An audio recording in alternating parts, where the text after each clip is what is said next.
I know what you're thinking, Michael.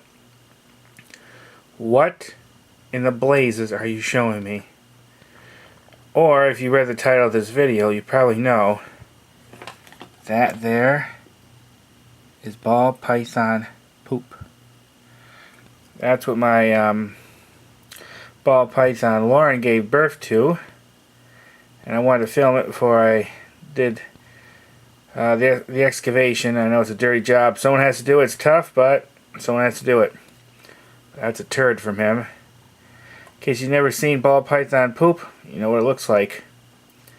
That's not even the biggest. One time he pooped in his water bowl, and I'm telling you, the thing was huge.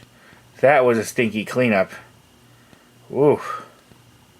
He's in his little thing right now, sleeping. Anyways, I wanted to show you that. Yep, that's ball python poop. A turd. A deuce. And I tell you, reptile poop is stinky. Whiffy, too. Really whiffy. Alright, well, it's probably getting a bit awkward now, me saying all these poop words. There it is.